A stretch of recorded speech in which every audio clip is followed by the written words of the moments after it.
Hello, c'est Myriam et je vous retrouve pour la suite du book haul des derniers mois. Ce qui est arrivé donc dans ma boîte aux lettres, ce que j'ai acheté, voilà. Et on commence tout de suite pour aller vite. Un livre que j'ai réussi à récupérer au boulot, il s'agit de Le jeu de Reaper par Isabelle Allende aux éditions Le Livre de Poche. C'est l'histoire d'une jeune fille qui est une lectrice passionnée et qui crée un jeu en réseau qui s'appelle Reaper pour résoudre des grandes énigmes de l'histoire criminelle. Mais un jour, la ville va se retrouver secouée par des crimes, des meurtres étranges et sordides, et elle va commencer du coup à mener l'enquête pour de bon, pour réussir à trouver le criminel. Donc je pense que ça peut être très intéressant. Moi clairement ce qui m'avait attiré c'était Reaper, Jack l'Éventreur, bon, apparemment ça n'a rien à voir, mais voilà, j'ai pas pu résister. J'ai également pu mettre la main sur After, le tome 1 par Anna Todd au livre de poche. Je l'ai pris ne serait-ce que pour me faire une idée en fait du bouquin parce que je ne l'ai jamais lu et voilà. J'allais dire pour faire ma culture générale, je pense que c'est peut-être un peu présomptueux de dire ça, mais voilà. Bref, on va pas en parler et on va passer à la suite. Un livre que j'avais déjà cette fois-ci mais que je me suis repris au format poche parce que depuis que je prends beaucoup le métro pour aller au boulot, etc., je me suis aperçue que les grands formats c'est bien mais c'est pas très pratique dans le métro. Donc du coup les formats poche c'est bien aussi. C'est même mieux. La colline aux esclaves par Kathleen Grissom, que non je n'ai toujours pas lu, que oui j'ai déjà un grand format depuis au moins des années dans ma palle, et que tout le monde n'arrête pas de me dire qu'il faut absolument que je lise parce que c'est clairement le type de livre que je vais adorer. C'est les thèmes que j'adore, mes thèmes de prédilection, une enfant blanche, une enfant noire, une plantation, le sud des États-Unis, la ségrégation, le 18e siècle, parce que ça se passe en 1791. Qu'est-ce que j'attends? Je ne sais pas. Je ne sais pas. Je ne sais pas. Et en plus, est-ce qu'on peut parler de cette couverture? Focus. De cette couverture absolument magnifique. Voilà. Donc, il n'y a plus qu'à. Et je pense que le fait de l'avoir pris en poche va me forcer à le lire. En tout cas, j'espère. Toujours un format poche, parce que oui, vous avez clairement compris que ce format m'attire de plus en plus. Il s'agit donc de Eh bien, dansons maintenant par Karine Lambert aux éditions Le Livre de Poche. C'est l'auteur de l'immeuble des femmes qui ont renoncé aux hommes, qui apparemment était un best-seller avec plus de 250 000 lecteurs. C'est l'histoire de deux petits vieux qui vont tomber amoureux. Je pense qu'en lecture doudou et en lecture sympa et en lecture toute mimi, voilà, je pense que c'est ce genre de livre qui fait du bien. Il est vraiment très court. Il fait quoi? 200 pages. Ça peut être lu très vite. Pour l'été, je pense que c'est parfait. Ensuite, aux éditions Pocket, cette fois-ci, oui, c'est encore un poche. Le gang des rêves par Luca Di Fulvio.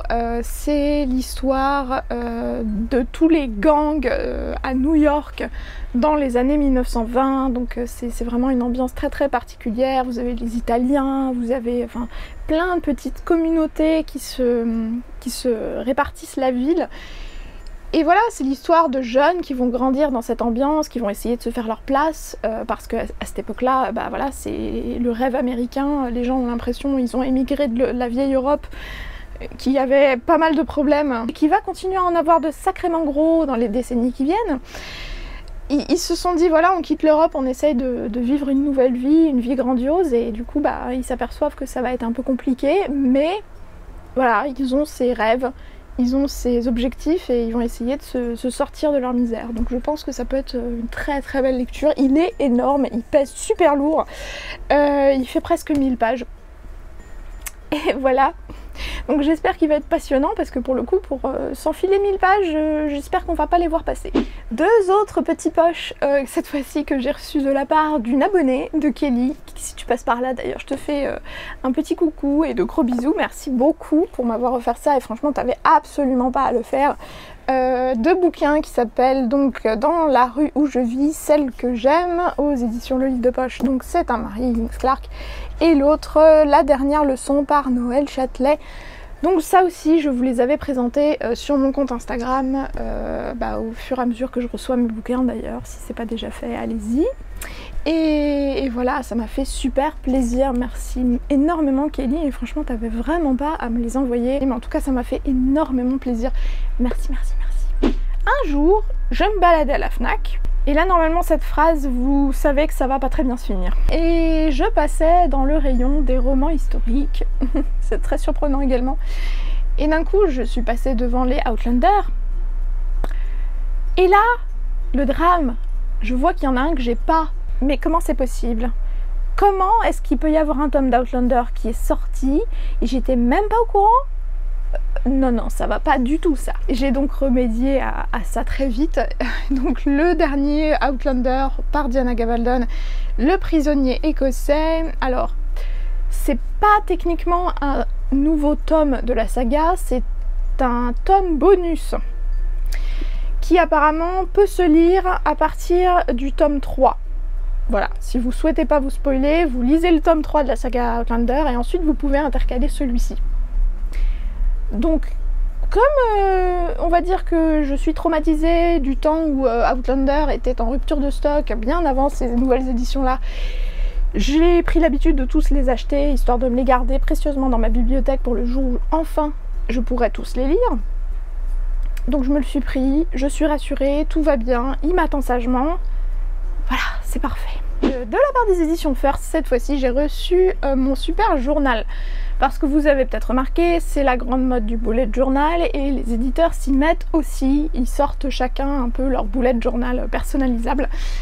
Donc du coup, maintenant, on n'a plus besoin d'acheter des carnets et d'essayer de les transformer en bullet journal. Maintenant, les éditeurs le font pour nous. Donc les éditions First en ont sorti un qui s'appelle donc Mon Super Journal. Et voilà, je pense que donc vous avez un petit guide au début avec les petits mémos, les pense-bêtes qui vous expliquent un peu comment est-ce que tout ça fonctionne. Et ensuite, eh bien, vous avez le bullet journal classique. Donc vous avez des petits rubans pour pouvoir séparer vos pages. Il y en a même deux, comme ça c'est parfait. Et vous avez donc le bullet journal parfait parce que vous savez, vous avez ces pages avec des petits points et c'est pas quadrillé ou c'est pas tout blanc. Donc pour le coup, vous pouvez tracer vos différentes colonnes, vos petits tableaux et voilà.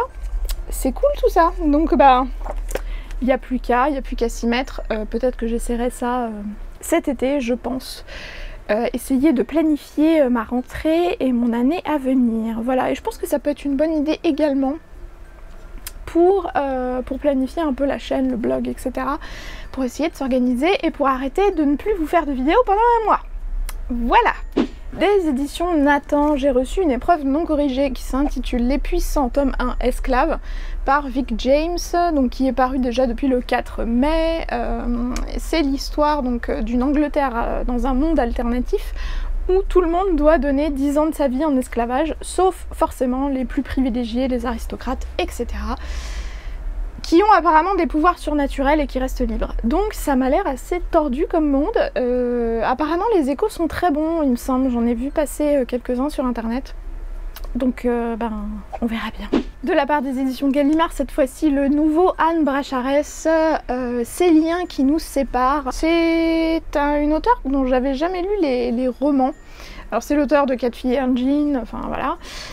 Mais le pitch m'a l'air franchement sympa. C'est l'histoire en fait de deux ados qui passent leurs vacances dans la même maison mais jamais au même moment parce qu'en fait ils font chacun partie d'une famille recomposée qui s'est séparée. Donc du coup ils font des week-ends alternés. Un coup c'est la mère avec sa fille qui va dans la maison, un coup c'est le père et son fils qui va dans la maison. Enfin je sais pas si c'est exactement ces détails là mais vous voyez un peu l'idée.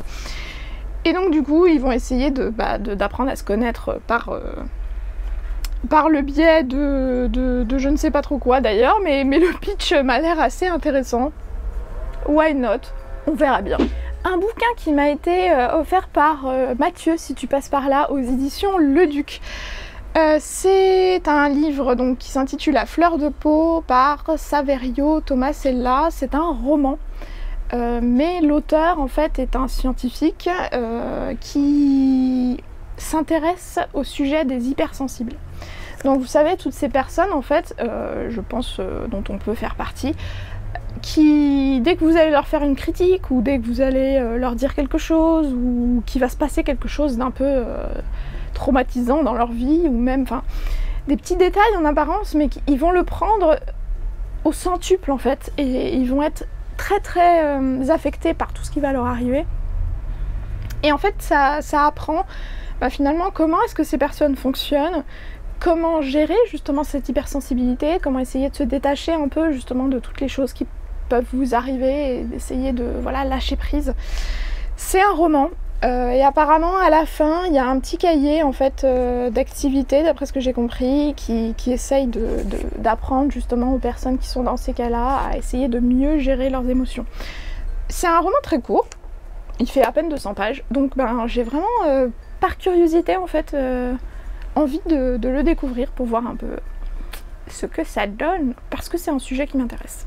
Et là je termine en beauté puisque il est enfin arrivé chez moi après des semaines de pérégrination par le canal de la Poste. Harry Potter, les animaux fantastiques, le texte du film par J.K. Rowling. Il est magnifique, il est en soft touch, il est doré et en relief et voilà. Voilà. J'avais vu le film. Donc du coup, à l'occasion, ce sera intéressant de pouvoir relire un peu le script, se replonger un peu dans cet univers-là. J'ai bien aimé le film, je trouvais franchement sympathique. On verra bien, j'ai cru comprendre qu'il y aurait une suite également, donc moi je dis jamais non à un Harry Potter bonus, hein, clairement.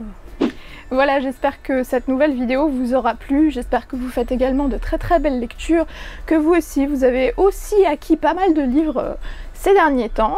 Je vous souhaite de très bonnes vacances d'été, de belles lectures de plage si vous y allez ou ailleurs où vous passez vos vacances. Et comme d'habitude, je vous fais de très gros bisous et je vous dis à très bientôt. Salut!